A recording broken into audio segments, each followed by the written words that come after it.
Hey everybody, this is Chris from honestypill.com. You are listening to the wrap-up episode of Season 1 of the Honesty Pill podcast. If you're listening this far into the season, you already know what this podcast is all about, so I will jump right into it. From bass players to food bloggers, opera singers to business coaches, beauty company founders, composers, electronic violinists, kids songwriters, and arts administration trailblazers, Season 1 of the Honesty Pill podcast had a lot packed into it. I have to say, I had the best time producing this podcast for you, and I hope you felt like you were able to sit in on some really engaging conversation and maybe even get you thinking about how you might become even more creative and empowered in your own life and career. And hey, if you were not a fan of this show, I'm going to save you a ton of time right now and condense an entire season down into about 1 hour, so you're welcome. The way I thought we might spend the next hour together is revisiting a few of my favorite moments from the past season, but I'll be honest, it was nearly impossible to choose what excerpts to share. My amazing guests just had way too much awesomeness for one episode, but I did my best. Let's jump in and listen to Trevor Jones talk about one of the most difficult things for musicians to get away from, one of the things that crushes our creativity, one of the things that is often totally avoidable, student loan debt. Let's listen back to Trevor explain exactly how to become an advocate for yourself. So advocating for yourself is a really important part of this process. And you know what you said, Chris, students, it's almost like they're trying to be too polite. This is not the time to be bashful. This is the time to put it all on the table. Because if they say no, then at least you know where you stand. If you don't even ask, then you can't know. And then you could have left 20 grand a year on the table or something. Who knows? Yep, I can relate. 20 grand on the table. I'm sure I left even more than that when I did my master's degree in Boston. Had I only had access to Trevor Jones's program, the Scholarship Roadmap, maybe I would have saved a little bit of that cash. Who knows? So here's a question. Are there specific steps that you can follow that guarantee you will achieve certain goals, like getting into the Boston Symphony? If you do the work, it will totally happen, right? Not so fast. Elizabeth Rowe unpacks the misconception that being laser focused on just one thing is not necessarily going to work or be as fulfilling as we think. Let's listen in. You know, you've accomplished so much and you've had so many experiences. What would you say to someone who is looking to follow in a career path like yours? What's one thing you wish you had known when you first started out, either as an orchestral player or now in your new role as a coach as well? Yeah, I want to say two things about that. First of all, I really want to say to anybody who looks at a career like mine and gives me credit for having accomplished that, I really want to emphasize how much luck was involved and how much being at the right place at the right time involves there even being a right place to be, which means that I had flute auditions to take. There were a lot of openings at the early part of my career, and I was able to take a lot of auditions and learn a lot through a lot of those kinds of opportunities. There are periods of time when there are very few positions open, and I think it's, again, when I talk about the stories that we tell about other people, I think sometimes it's easy to look at my trajectory and have someone say, okay, I want that, therefore I'm going to follow these 10 steps. And I think there are some real concrete practical steps that will get you, and this is what you teach, it will get you positioned so that you are ready to deliver your absolute best artistry and technical skills and everything else and show up for the audition at 100%. And there have to be auditions to take, and there's luck involved, and there's a learning process that takes place. So I think the thing that I think is so hard to know and to understand, especially when you're young and you're really gunning for all of this, is that as much as you can also, while you are focusing mind, body, and soul on developing your craft and your audition skills and all of that, to also fill up the rest of the buckets in your life, like the relationships, the taking care of your body, the understanding what brings you joy outside of your work. Also understanding how to find motivation and meaning within the work that you're doing that is not dependent on external titles or accomplishments like we were talking about earlier. So I think, I didn't have that figured out at an early point in my life. And I think it's something that I'm hoping that as more of us start talking about this, that it becomes more of a priority as we are learning and as we're focusing so hard on achieving these really high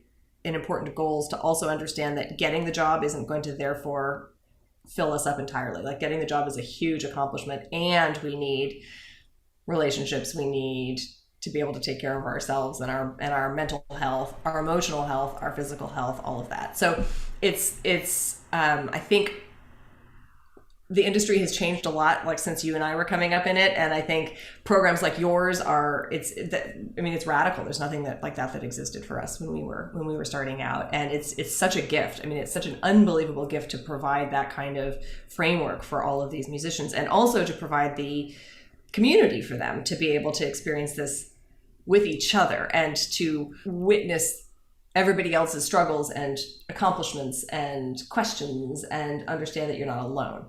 And I think that's the biggest gift of all, really, is to know that you're not alone in all of this. And, one job or one title or one thing doesn't really define you. It's all of this. Oh, what an awesome episode that was with principal flutist of the Boston Symphony and coach Elizabeth Rowe. And I want to highlight what she just said about how one thing doesn't necessarily define you, but that's kind of a choice that we have to make, because I think it's easy for musicians to slip into only identifying as a trumpet player or a college professor or whatever it is that you do. The other thing she said that segues nicely into my next clip is about knowing you're not the only person out there, and how the community of people who are working on the same things and the same challenges and the same wins that you're going through, that helps support you and keep you moving, which I think is really awesome and really important to remember. So let's talk about when that community that surrounds you isn't supporting you and isn't holding you up in your new ideas, and in fact might even be judging you by some of the decisions that you've made. For example, if you don't have a fancy job title, or maybe you don't live in the right big city. Sometimes what other people think about what's best for us doesn't really fit into our own vision for our lives. So why did violinist and productivity coach Sarah Whitney decide to give up the glitz, glamour, and status of being a hustling musician in New York City? Let's listen. I think this is a very timely conversation for me, obviously, but such an important one. And I'll be totally honest, it was a very difficult decision for me to make. I think I was in New York for just about 12 years. And for many years, it served me very, very well. But I think at a certain point, I really wanted a different lifestyle. And I think I was a touring musician. I was used to the New York City grind. And, there are people that thrive in New York City, and it's totally the place for them. And I think that's amazing. But I started to realize that I was it wasn't really fitting into as I got older, as I got clearer on my priorities and what I really wanted. And actually, as I got more familiar with the concept that I could create what I wanted and that I could actually create the life that I wanted, I started to realize that New York didn't fit into that. And I actually sort of had a very poignant moment. I think about a year and a half ago, I had just come off a really busy touring season with the quintet, grueling touring schedule. It was really wild. And I sort of had this realization of looking at my life, my career, and I was tired. I was exhausted. We've done very well in Sybarite, but I started really thinking about the future in a way that I hadn't, because I was sort of fresh off the road, really feeling drained. We were making money doing these concerts, but I really felt for what I wanted in my life, the combination of the grueling travel, the schedule, all of those things, and also the income goals that I had based on the lifestyle I wanted to live, what I wanted for my future, my family, kids, all that stuff in the future. It wasn't aligning. And I think I had spent many years sort of going along with things and sort of saying, well, I have to take what I can get, or I have to do things a certain way because this is the way musicians do it. And also, being a musician in New York is something that a lot of people regard highly. It's a hard place to make it. And I had done very well, absolutely grateful for my time there, but I really had to get clear on what I wanted. And it actually wasn't being a musician in New York City anymore, despite all the pressures that I felt, whether I made them up or not. And I probably made most of them up as far as worrying about judgment from others. But yeah, it was really, really hard. But I think what really grounded me was that moment when I realized after that tour that I wanted to shift my lifestyle. That's really when I started my coaching business in a very formal way, and started seeing the possibility of what I could make income wise, what my lifestyle could look like, what my schedule could look like. I'm talking how about taking evenings off? How about taking days off? How about taking a week off? Things that I hadn't necessarily given myself permission to do. And as I realized how I wanted my life to be, New York didn't really fit in. I love that takeaway. And I'm going to turn this around and ask you, my amazing listener, what is it out there that you haven't given yourself permission to do? Even before the pandemic, what is something that you've wanted to do, but because of fear of judgment or lack or scarcity, you haven't said, yes, I'm going to go ahead and commit to doing that? And what's stopping you from making that decision? Something to think about. And Sarah's story really illustrates how if you do take that leap and give yourself permission to claim your authority or to take that big step, that can actually work out really well. Let's switch gears and talk about tech. Let's talk about tech with one of the masters of taking the brilliant information in his head and putting it into a format that can be delivered online in an actually impactful way, LA Phil violinist Nathan Cole. So if you've ever seen one of Nathan Cole's Facebook Lives or taken a course with him, you know how much information this guy has inside his head. But was he always totally comfortable in front of a camera? Did he always understand how to record, edit, and produce training videos? And do you need to have everything perfect from day one in order to be successful? Let's find out.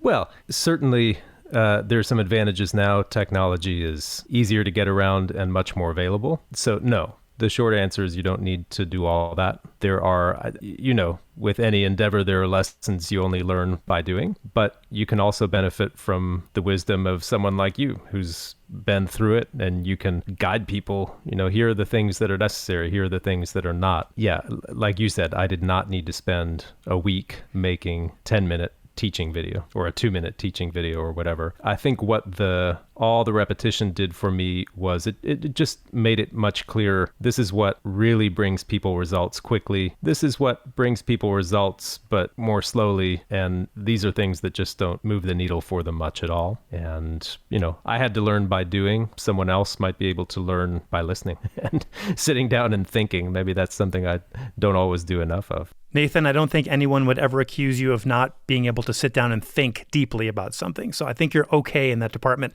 But I love what Nathan said about learn by doing. That really is the best way to figure out how to do something new. And of course, what's going to happen? You're probably going to screw it up. You're probably going to fail. But that is the only way to work through and create an iteration of whatever it is you're trying to do. Learn by doing. Great advice from Nathan Cole. Let's talk about another thing that really needs to be learned by doing, which is social media. Love it or hate it, you really cannot afford to be silent on social media if you want to work online. So how do you actually connect with an audience? How do you grow that following without being salesy or gross? Let's talk to Sarah Kenner of The Hungry Musician, who currently has something like 13,000 Instagram followers on her food blog channel, and on how she learned to create relationships by showing up as her totally authentic self, the good, the bad, and the ugly. Is there actually space for imperfection on social media? Let's see what Sarah has to say. And in terms of what people can do to attract that audience, one, I would say dig into who's already there. Like you said, if there's 100 people in a room, that's a lot if they're listening to you closely.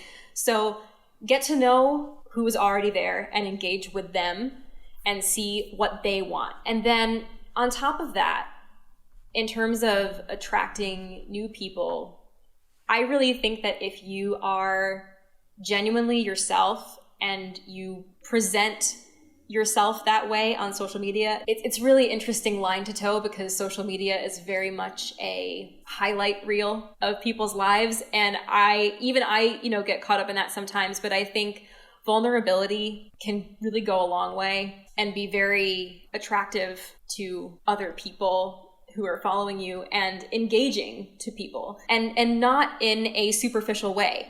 When I say attractive, I guess that sounds kind of shallow, but I mean it more in terms of if you are genuine and vulnerable on social media, that will really create relationships with the people who are looking up to you and who want to learn from you.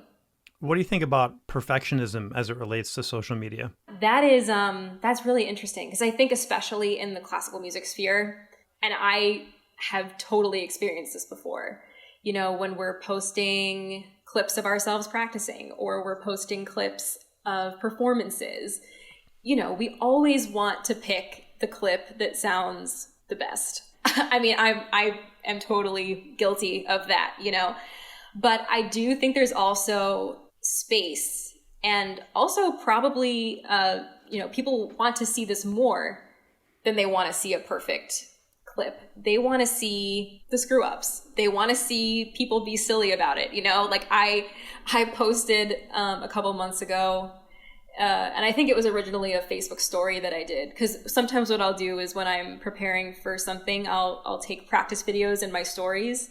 And there was one time that I just completely botched a run, and I just like threw my head back and laughed. And I think we need more of that, on social media. We need to see people screwing up in the practice room, people getting frustrated, because that's truly what goes on more often than people playing things perfectly. Well, there you have it. There's no such thing as perfection. And in fact, if you're striving for perfection on social media, you're kind of missing the boat anyway. So speaking of growing audiences, let's check in with one of the most dynamic trailblazers in the music industry, who is on a mission to redefine the classical music experience as we know it. Of course, I'm talking about Aubrey Bergauer. So did anything good actually come out of the pandemic? What's keeping orchestras from getting into the 21st century? And does anybody remember that weird sound of logging into AOL to check for email? Let's check it out. I still hear organizations say, we really need to get in the 21st century.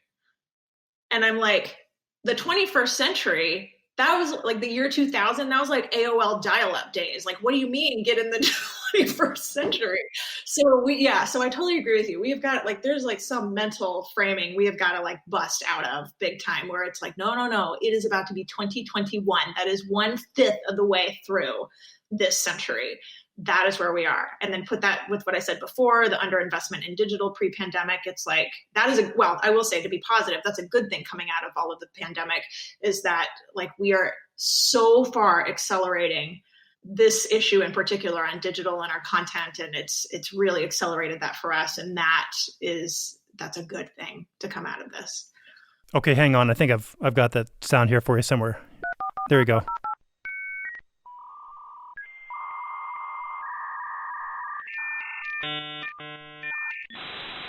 Okay, actually, I can't stand it. Was all that sound really necessary, or is it just to get us to think that something cool was happening? I don't know. Something cool was happening, right? The internet was blowing up. And with all the other cool things, it wasn't all serious, deep conversations here at the Honesty Pill podcast. Sometimes my guests just let it rip. And let's face it, 2020 was a rough year for everybody, and we all need to blow off some steam, let out some aggression. We needed to, smash something with a baseball bat. God, there's so much more I could talk to you about. I can't let you get out of here, Aubrey, without talking about a particular socially distanced activity you recently participated in that was actually caught on video that involved some safety goggles, an office printer, and a baseball bat. Can you kind of talk about that a little bit? What was going on there? This is so funny. I just wrapped up a year-long contract at the San Francisco Conservatory of Music, and the marketing and communications team there, weeks ago, we had joked about like, we need an Office Space style, like printer smashing. And we had not seen each other since February, even before the pandemic. Somebody was on vacation. So it was like even longer that we hadn't all been together. And, so it was like to combine all those things, like wrap up going away, like let's get out some super aggression. Like somebody on the team got like a free broken printer off Craigslist. And then we went to the park and they brought a baseball bat and they were like, we're doing this. And it was so much fun. I never knew like actually doing that would be so fun, but it really was. Come on, you want to smash something with a baseball bat in honor of the COVID-19 pandemic. I certainly do. Some of my guests have been in major orchestras, and others have had permanent administrative positions, and others have been college professors. But this question goes out to all the amazing freelancers out there. Is carving out a living freelancing a career or just a waypoint? And the answer is, it depends. Let's hear cellist Kate Kayan's take on how freelancing and saying yes to everything was not sustainable for her, and how musicians often tend to undervalue ourselves and how that can easily lead to a scarcity mindset. So you finished up at New World and you made the decision to go back to Boston and step foot into what I would describe as one of the most chaotic, challenging ways to make a living that there is, and we're talking about freelancing. So what was your experience in Boston freelancing? All of the above.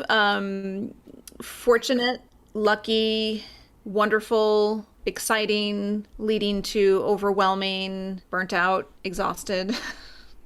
So because I had gone to New England Conservatory and had spent summers at Tanglewood, I had a lot of great connections in Boston. So when I moved back, I moved back knowing that I would be playing with certain organizations and certain orchestras.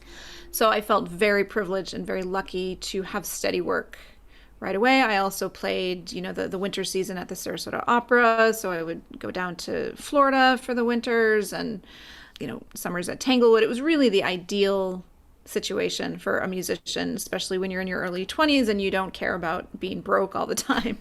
Because of course you are.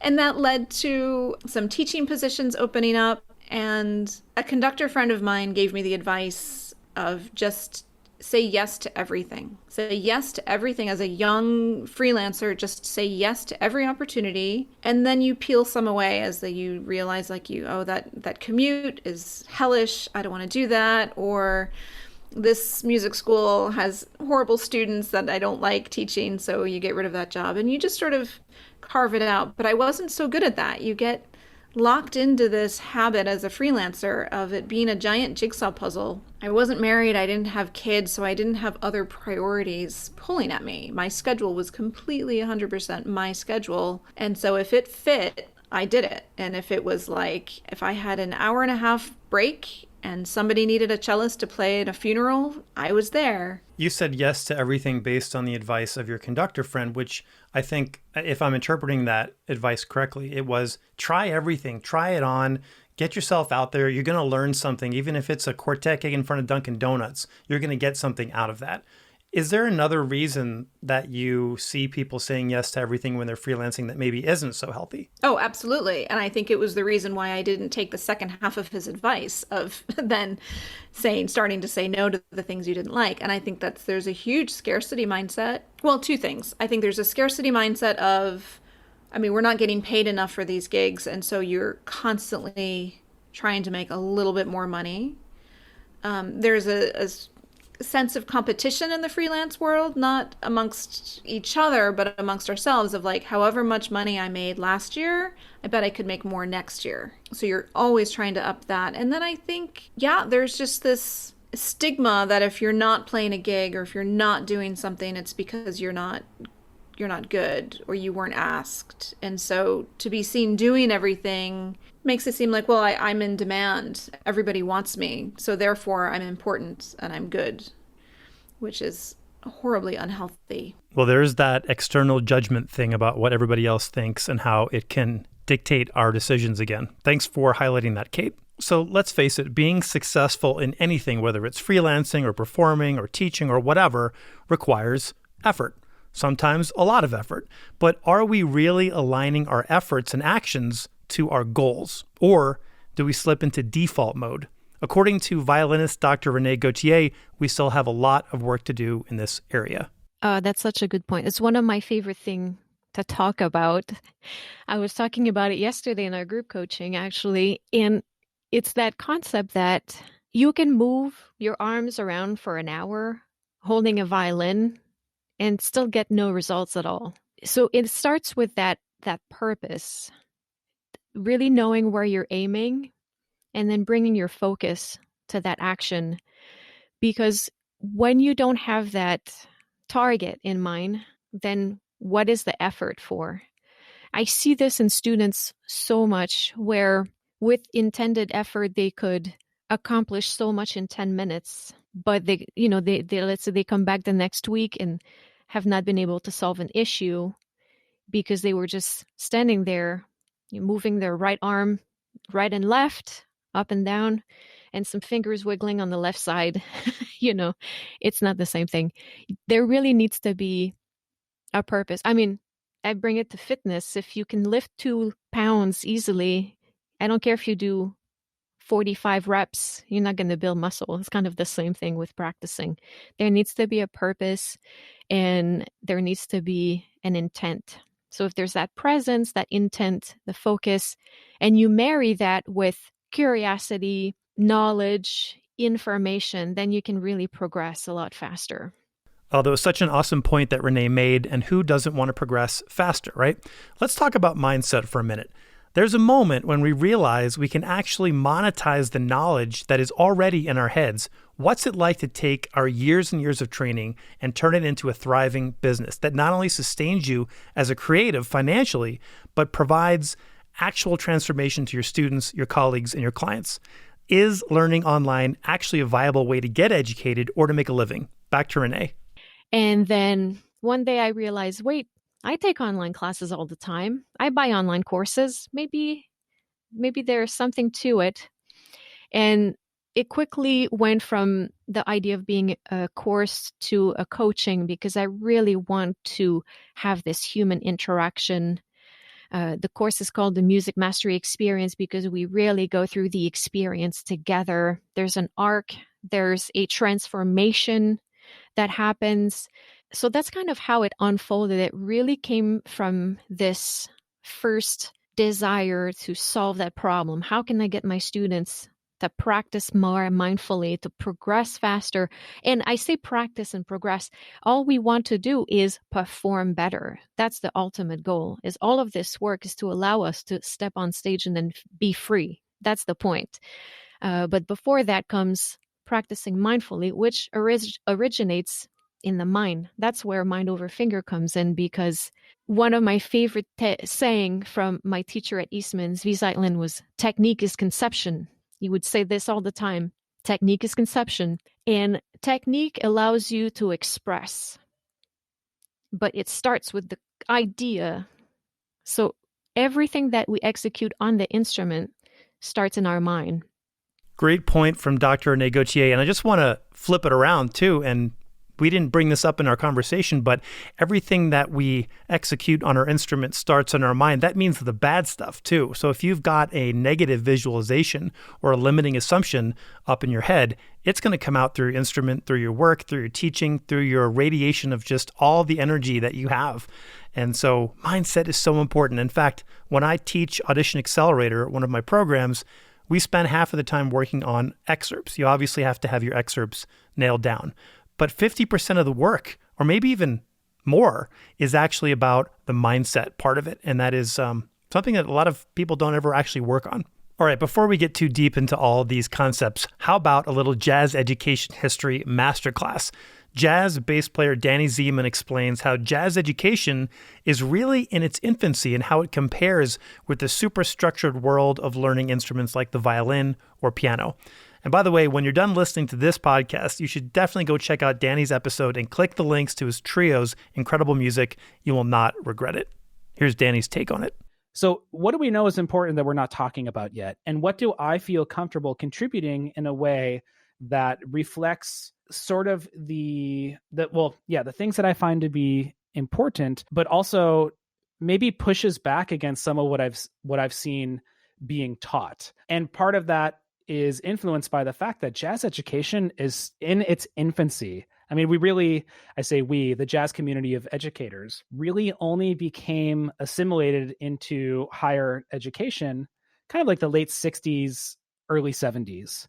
So if you think about the history of learning, like the violin, you've got all these great schools of violin performance, the Russian school of teaching, you've got Suzuki, there are French pedagogues, like all these sort of branches of the tree. And for jazz, it's like, yeah, we kind of did it in clubs. We played in informal big bands, but textbooks, I mean, the 60s were when the textbooks came about. So we're in the first wave of these materials. So I'm like, okay, I have a chance to put out something that I think is valuable, again, based on what I've seen, missing from the research that I've done, and also just what I know about how people learn and how I think it could really best reach these bass players who may not have a teacher or may not have a jazz club to go to, or may not even have people to play with where they are. Oh, Danny makes so many great points. And, the idea of not having people to play with or being able to go to a venue like a jazz club has been all of us for the past year. And that's definitely been something that I cannot wait comes back into some sort of balance. So much to think about. So how do we keep our balance? How do we not sneak back into our home offices and open up that laptop? The great part about being an entrepreneur is that we get to call the shots, we get to make the decisions, and then we get to set our own hours. The bad thing about being an entrepreneur is We have to call the shots, we have to make the decisions, and we have to set our own hours. Singer, songwriter, and queen of Jewish early childhood music, Ellen Allard, has figured out how to find that balance and gives us an excellent reminder that just being live is an incredible win. How do you keep your brain from waking you up at 2 o'clock in the morning thinking about Trello boards and programming? And I'm asking for my own edification because this happens to me even now sometimes. Yeah, it's very, very hard. Michael and I have a routine, and every night after dinner, I have to hold myself back. Sometimes it's like wild horses. I have to hold myself back from not coming back into this very room right now. And because there's always more work when you're an entrepreneur and you're paying the bills and you're making the money, and you're writing the script. There's always more that can be done. I have to hold myself back from doing that. And we have our little routine and this was pre-COVID and since, where we go into the TV room and we pick something out to watch. We start with the news, which is usually gruesome and horrible. And then we'll watch something. We just finished watching The Crown.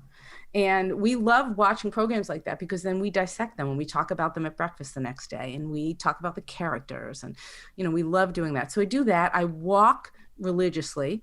I feel very strongly about that. I have 2 legs. I might as well use them. So I go out this morning. I walked a couple, almost 2 miles. Usually I do 4.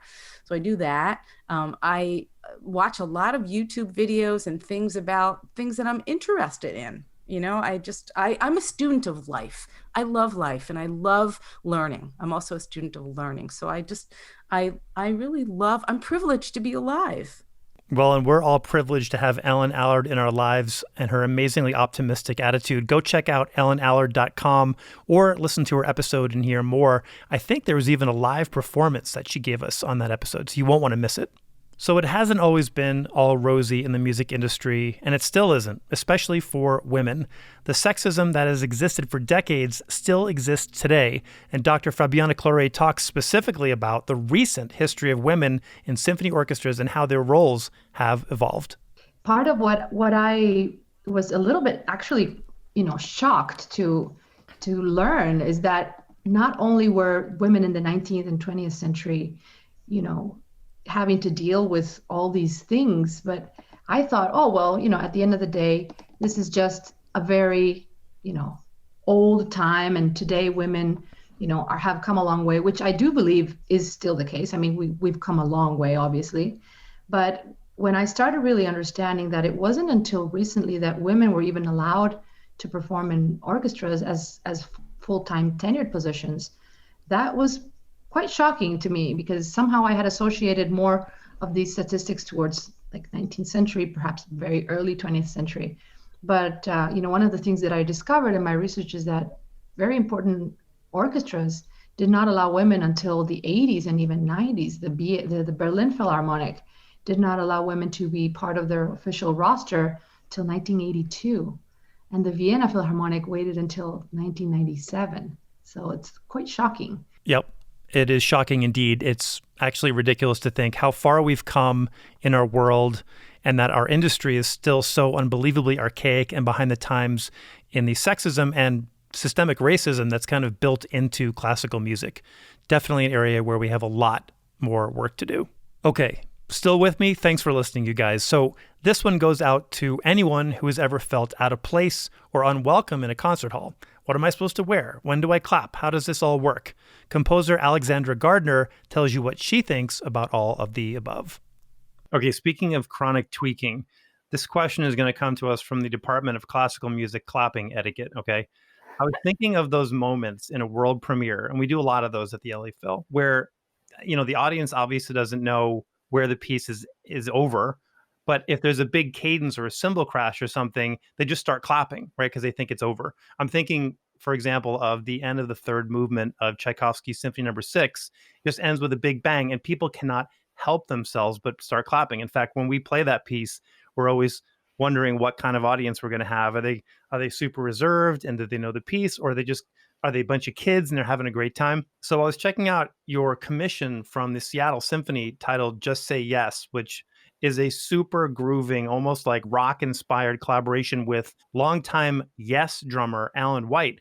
And I noticed there was one of these moments where there's this huge explosion of sound and the audience just breaks out into applause.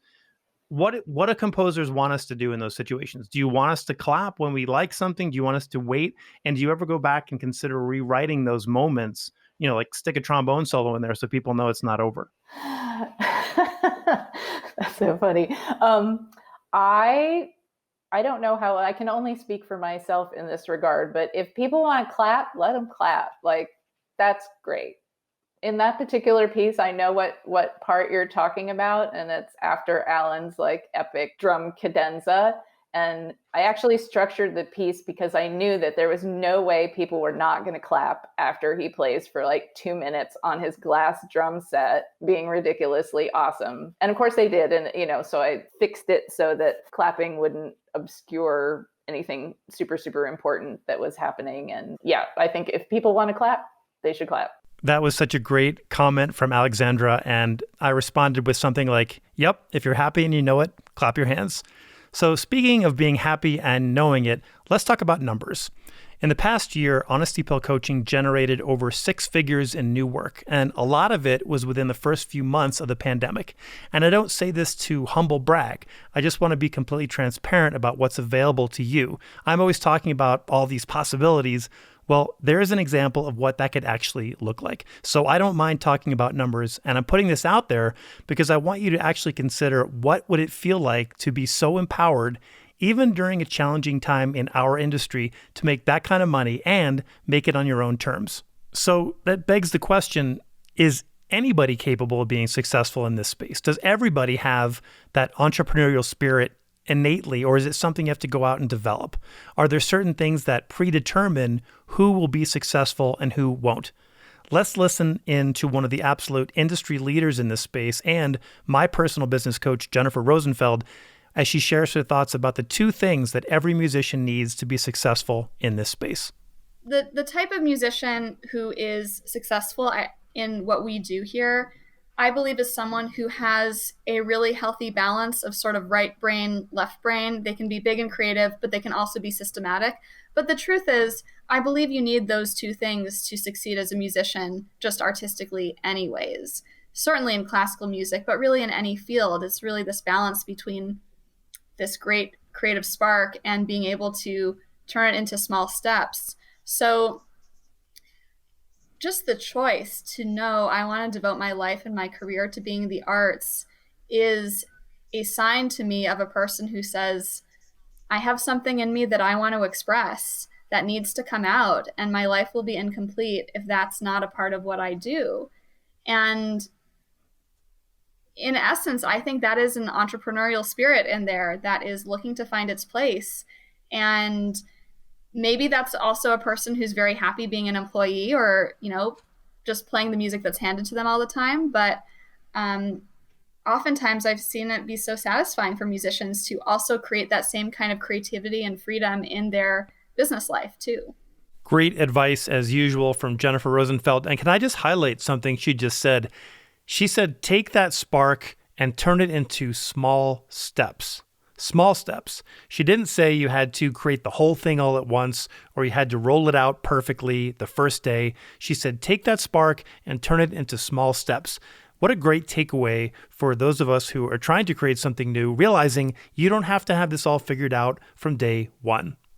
So speaking of figuring things out, anyone who has ever applied to college, taken an orchestra audition, or tried to get a job pretty much anywhere has had to figure out how to pass the same challenge, the gatekeepers. And those gatekeepers, whether it's an orchestra or a college or whatever, have had the ultimate say in who gets to be a musician and who gets turned away. But if there's one thing that the pandemic has taught us, is that there is a real sea change happening, and there is so much more access and power shifting to individuals just like you and me. Let's listen to Marin Montalbano's take on this new reality.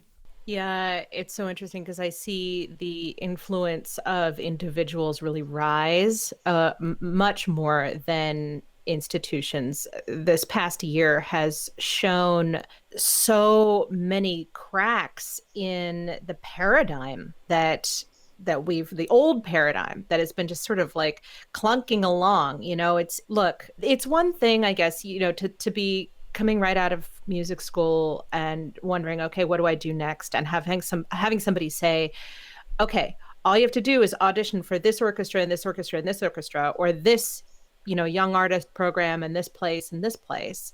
And if you get in, then you're golden. But the problem is that there's just way more people, where there are way more artists than those positions. And what happens to those people? Do they just fade off into the, dust? Do they decide that they are not worthy of anything, of being listened to? And that's not right. I've actually had, from personal experience, I've had more success in my 40s than my 20s and 30s combined.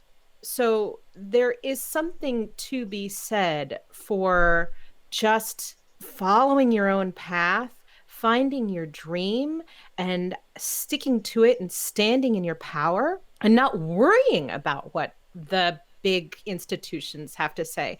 Look, the Met is wonderful. LA Phil, is great. New York Phil, though, all of those institutions have produced amazing pieces of work, but they're not the only pieces of work. And the world is a really wide place, and there's plenty of room for all kinds of art. And just because you're not doing this one thing doesn't mean you're not actually meant to be shining in this other corner. All right, Maren told you, go find your corner and shine. All right, my next guest brings up a topic that might be a little bit painful to talk about right now, and that, of course, is travel. Oh, how I miss going on tour with my orchestra. I miss the crisp bed sheets of the Rosewood Hotel in London, having sushi in Tokyo. Actually, who am I kidding? I miss even going to Trader Joe's to buy groceries without worrying about finding COVID-19 in the dried nuts aisle. But kidding aside, one of the greatest gifts my orchestra career has given me is the ability to travel all over the world and experience all different types of culture, people, food, music. Here, I'll let Todd Reynolds explain it much better than I ever could. Here's the greatest thing that they ever gave me, besides my education, which has absolutely stood me in good stead. This is what changed my life. At 17, my dad met somebody who was in the European touring business. And I don't know how this story goes. In fact, now that I'm going to call him up and ask him. But it was one of these situations where he had a church choir, and this person said, well, look, if you can get 30 people to pay $3,000 to go over on a European tour, we'll organize the tour and you bring them along and you and your family go for free. We did that like 2 or 3 years in a row, or 2 or 3 times. And them taking me out of the country and me seeing that America was not the only place that there are humans, and that values were different, and that ways of living were different, and doors and windows were different. To see that I was not the only person in the universe, nor was our family, nor was, the religion so standard across all nations and stuff like that. This was the biggest gift. As soon as I hit European shores, I was like, I'm coming back here. I want to live my life coming back here. So that's one of the reasons I became a touring musician as well. And Todd, I hope we all get to be back on tour and on stage really soon. Thanks for those thoughts. By the way, before I let Todd go here in our recap, I want to share one more point that came up in our conversation. I've always struggled with calling what I do at the LA Phil as classical music. Why do we keep calling it classical? Why do we apply this label to music when we don't apply it to other things like architecture? Anybody who's ever seen Walt Disney Concert Hall wouldn't call it classical, yet the music that gets played inside gets that label. It's crazy. Let's listen to Todd unpack this and hear about a new way to think about the music we're playing right now. All this other stuff. And I was feeling, even before we ran into this year of racial progress and development, is what I'm going to call it in a forward-moving way. I was still feeling something that is akin to the Western European and white supremacy that I feel now in classical music.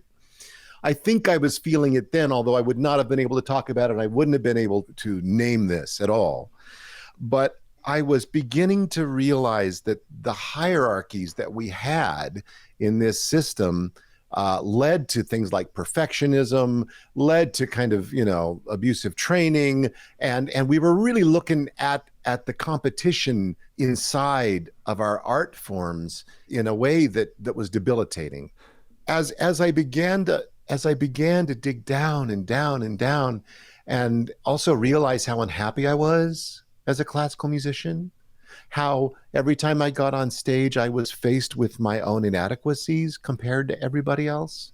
And I was unable to, the years went on, and every move that I made to learn more, to expand, to rebel, to own my own proclivities, my tendencies, my likes, my dislikes, the more I began to grow just as a person, the less I wanted to be in that paradigm, and I wanted to be more present. So that's where this term present music came from. It's the idea of being able to drop down, even if you're playing classical music, to be able to drop down inside yourself, to be here right now and to express who you are, no matter what thing you learned off a page, to play it as if you wrote it. And if you're improvising from nothing, as is my happy place, to be able to be present enough to listen to what comes next, just as you and I do in our conversation right here. All right, you heard it right there, guys. Play it as if you wrote it. That might be my favorite piece of advice of the entire season. So speaking of the entire season, the focus of this whole first season of the podcast was creative musicians doing creative things in brand new ways that step them way outside their comfort zones to lead with service, serve their audiences, and make an actual living doing it on their own terms. So is it too late to start now? Is it too late to jump into this space when everybody else has gone online during the pandemic? Hasn't everybody already done all the things that you might be thinking of doing? Musician entrepreneur Amanda McIntosh has something to say about your chances. I look over at the music side and the musical entrepreneur and creative entrepreneurial side, and I have to say I really envy you guys. You might feel like everybody's doing it, like this is the new thing, and oh my gosh, everybody already got into it and I'm too late or something. No, nobody is doing this. You guys, it's so not crowded. It is so not full yet. There's so much space and room to grow, and there's going to be for a long time. This is incredibly early days for you guys to be getting into this. And another great, you have an incredible advantage that a company like mine does not. No matter how many times I tell people that Take My Face Off is a really small company run by not very many people, they still kind of look at it like a company, an organization, a corporation. So anything that comes from Take My Face Off, be it an email or a social media post, is viewed through the eyes of, well, you're a company and you have the resources of a company. It's actually kind of hard for us to be particularly quirky, or it's a really complicated world to be in. But you guys, people know it's you. You are free to be yourself. And in fact, the more you let yourself be yourself, the better it's going to do. So many ad agencies have spent a lot of money to prove something that you could have figured out, which is that material that is more authentic wins. We are now so bombarded with images and polished stuff that our BS sensors are incredibly strong. They're always strong in humans, but especially these days, we are oversaturated with perfect, airbrushed, contrived pictures and videos and words and things. So anything that is real or unexpected or authentic really hits home, because people are very hungry for that. Such great advice from Amanda, and I hope you listen to the rest of her episode because it was awesome. And just highlighting one thing that I don't know if it actually came up in our conversation or not, but it's worth noting that when people engage with your stuff, your offers, your studio, your programs, whatever it is you're offering, it's not really the content that they're attracted to and they're engaging with or they're paying for. It's you. It's you showing up as your real self and putting out that energy. And if you're putting out an energy that's aligned and positive and helpful, people will appreciate it.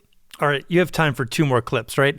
I'm just going to give you 2 quick back-to-back excerpts from two of the most fun things I did on the show. I only used like a quiz game show style thing a couple times, but it was super hilarious. The first one was Sarah Kenner, and the second one was Alexandra Gardner. And I'm just going to let these clips play. You got to go back and listen to them in context because they're hysterical.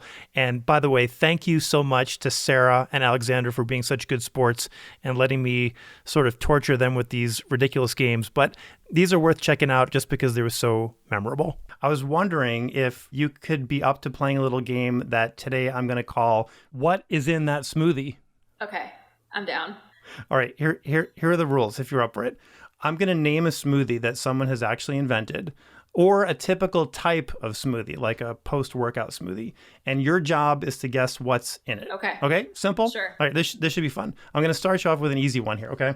The strawberry whirl. Okay, I'm going to guess it probably has strawberries in it. Not sure, but I'm going to guess there's a fair amount of strawberries. Banana, yogurt, or milk. And I'm going to stop there. That sounds like a pretty basic strawberry banana smoothie. Brilliant. You got everything. The only difference, so there is an oat component and oat milk.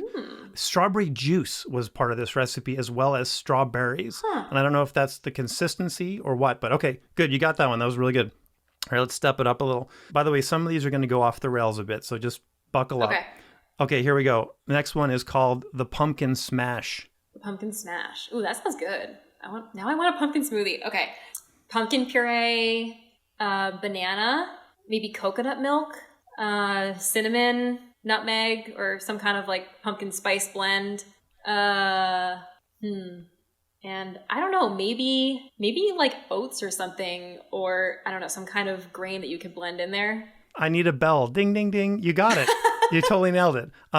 The one that I found actually didn't actually have any actual pumpkin in it, which is so strange. But it did have everything else you said, including a pumpkin spice blend. And I think that was more of an inferred pumpkin. Okay, next one. We got 3 more here and we're done. Okay. The Chill Out Honeydew Cucumber Slushie. Whoa, that's interesting. All right, Chill Out Honeydew Cucumber Slushie. I'm going to guess, well, definitely honeydew cucumber. If it's a slushie, I'm going to go ahead and say there's probably no milk in it. Correct. And maybe there's like, I don't know, pineapple juice or like lemon juice or something like that in there, like a juice, and ice. How'd I do? Okay, you're really good. Oh my God. So it was coconut water. Okay. Coconut water was the with no milk component in this one whatsoever. They also, and it was half an English hothouse cucumber. Apparently this one's really high in vitamin B, which is cool. And they also put in mint leaves and some fresh lime juice. Oh. So I'm going to have to try that one. Like a mojito. All right, there's 2 more and these are not going to be pretty. Okay. This is a real thing right here. Okay. Someone made this. The Jamba Juice Cheeseburger Chill Smoothie. Oh, good Lord. And I'll give you a hint. There's only 2 ingredients in this one. Okay, I'm going to say it's probably like a Jamba Juice. If these people are putting cheeseburgers in smoothies, I'm going to guess it's like the most caloric smoothie possible from Jamba Juice. So it's probably like the peanut butter protein, whatever, and then a cheeseburger. And you nailed it. And also ice. Oh, ice, because if you're going to blend a cheeseburger, you need ice. All right, here's the last one, and then I'll stop torturing you and our listeners with this. I don't know if this one's being sold anywhere, but I found this recipe on the internet in preparation for our chat. The McNuggetini blended drink. and I'll give you a hint. This one is a cocktail. McNuggetini. The McNuggetini blended drink. Huh. That sounds vile. But okay. I'm curious. This is a difficult one because I think it could be one of 2 things. It could actually be a drink that has the McNuggets blended into it, or it could be a drink that's trying to look like what McNuggets are before they get fried. It's the first one. It's the first one? Okay. Mm-hmm. Okay, so McNuggets, vodka? Ding, ding, ding. Yep. Is that it? Also barbecue sauce and a little chocolate milkshake. Oh, Lord. That's the thing. Yeah, and you nailed it, because with those ingredients, if you're putting a McNugget into a cocktail glass, you need vodka and hopefully copious amounts. And on that note, Alex, I was thinking, since you're a composer, you might be up for a short quiz style, game show style, where I can name or describe a composition, and you have to tell me if it's a real piece that was actually performed or if I made it up. Would you be up for that? That sounds awesome. Let's try. Okay. So I get a short handful of these. All right. You can tell me if this is real or I made it up. Okay. Clocking in at 2 hours and 30 minutes long, this piece exists only as a collection of random chunks of over 200 European operas, all played at the exact same time. Real piece or made up? Real. That's correct. That is John Cage Europeras 1 and 2, and it was recently performed by the LA Phil, where we literally were assigned timestamps for snippets of over 200 operas, but not actually like the big moments. There were literally random pieces. Could be like a dotted quarter note and a rest, and it was also combined with random props, costumes, arias, and stage placements, lighting, backdrops, all completely random, but set to a timer. It was insane. I loved it. Actually, it was sort of meditative after 2.5 hours. And there'd be a flute player, playing something super gentle. And then my part was some like triple forte, trumpet crushing thing that I would just have to stomp right on the other musicians. All right, I loved it, actually. Does it sound like I loved it? I think it does. I think you loved it. I loved it. That's Okay. it. Next piece. This is number 2. This piece involves throwing watermelons off the roof of a building, and it's called Sonata for Melons and Gravity.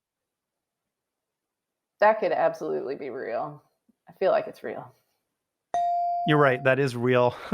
Also performed by the LA Phil. It's written by Ken Friedman. And if you can imagine the aroma of probably about 100 watermelons in a giant box that had been smashed, it was epic. Grand Avenue smelled like some sort of cocktail was being made. Okay, number 3. This piece is a piece that can only be performed by 2 people. It's unaccompanied, and it's actually really dangerous. And it's titled Double Concerto for a Violin and Hatchet. Yeah, probably real. This one is false. Oh. But the piece was actually conceived by one of my composing friends in college, but it was never actually performed because he couldn't get hold of a hatchet, which is probably a really good thing. So I guess you might be. I'm going to give you that one. So technically, it was a real piece, even though it never got performed. All right, a couple more. You okay? You're hanging in? Yeah, I'm good. Let's do it. Are you getting some ideas here? Maybe. Okay. Yeah. This next piece requires 10 players to take the stage, each in charge of 10 wind-up metronomes. All 100 metronomes are wound to their limit and then set off and allowed to tick away until they have completely wound themselves down. Totally real. Totally real. Do you know the piece? I do. I've heard it. It's by Ligeti. Yes. It's got a very deceptive title. It's called Poème Symphonique, which is really pretty. And then these people march out with metronomes. Okay, Yep. good. You got that one. Okay, just a couple more. You're doing great. This piece instructs a performer to bang their head against a wall, and it is called Wall Piece for Orchestra. Tempting. Maybe not real. This is real. It was written by none other than Yoko Ono in 1962. And Of course it was. yeah, of course, Yoko Ono wrote that. And it was actually played by the first associate concertmaster of the Los Angeles Philharmonic, Nathan Cole, who actually had to smack his head on the wall of Walter the Concert Hall. It was epic. It was incredible. Okay, Awesome. two more. Okay. This piece requires a performer to unbox a violin, play a short solo piece, and then smash the violin to pieces. Maybe real. Good for you. That also is real and was actually paired with a Yoko Ono piece. It's called One for Solo Violin by Namjoon Paik. And Nathan actually played that piece, smashed the violin to pieces, and then went and smacked his head on the wall. This is just like a Tuesday night at the LA Phil. This is how we roll. You have a cool job. Okay, here's your last one. This is a big one. This piece involves a performer's making a salad on stage and then serving it to the audience. It's called Make a Salad. Probably real. It's totally real. Totally real. Written by Allison Knowles as part of the Fluxus concert series, I think, which is back in the 60s or 70s. And again, we played this at the LA Phil a couple seasons ago. It was amazing. Is it a good thing, or what does it mean that the LA Phil has basically performed all these pieces? I don't know. I'm just going to throw that out there. It's great. It's great. These are pieces that should be performed. Maybe not the hatchet one, but yeah. All right, I'm going to wrap this up because I'm starting to lose my voice. But I want to just say from the bottom of my heart, thank you so much for trusting me with your ears, with your time, with your thoughts, and engaging with this podcast. I've had so much support. We've had almost 4,000 downloads since September, which I'm super happy with. And I definitely think I'm going to come back with another season after a little break. I hope you also take me up on the offer to hop on a call with me anytime. You can go to honestypill.com, find all those links about offers, one-on-one coaching, group programs, live intensive, all the stuff that's happening over here at Honesty Pill Mission Control. And hey, I'll ask you one thing if you want to do me a favor and leave me a review or share this podcast with a friend. You can leave a review on Apple, iTunes, or just send somebody a link and say, hey, check this episode out. I really loved it. That would mean the world to me. Or send me any feedback on the show. What did you like? What was awesome? Who do you want to hear from again? What didn't you like? What didn't work? I'm always listening for feedback from my audience, and it means a lot to me. All right, I'm out of here. I'll see you after a short break. Hope you stay well, stay safe, and I'll see you on stage again real soon.